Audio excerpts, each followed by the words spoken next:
Wynwood is one of the most popular areas here in Miami, but it is now the epicenter of the first Zika outbreak transmitted locally here in the United States.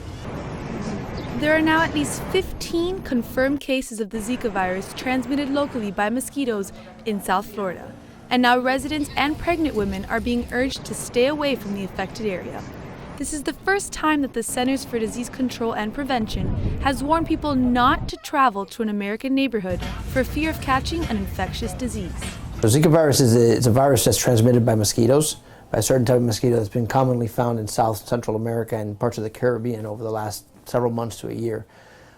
We've known that eventually it would most likely get to the continental United States because that's how usually these mosquito-borne illnesses travel. What we're telling our patients, what we've told our patients over the last year and a half, has been not to travel to endemic areas where we know Zika virus is predominant. The CDC has recommended pregnant women living in Miami-Dade to get tested for the Zika virus in their first and second trimester to make sure that they too have not been infected. Important if you are pregnant to start using condoms, okay, because there is evidence-based medicine that shows that Zika virus can be transmitted sexually. Mosquito control Miami is now in full force, and for a tourist area that is completely outdoors, staying safe from Zika may be hard to control. Actually, when we got here, my mom called me and she's like, make sure you bring bug spray, and then I saw something on the news about it, but I wasn't really aware that it was right down here where we were traveling. We probably wouldn't have came.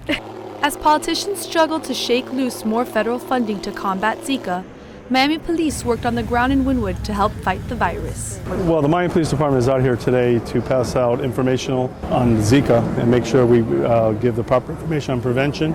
Yesterday we were out, we gave 50 bottles of DEET product to the homeless in the homeless community to make sure that they're well protected.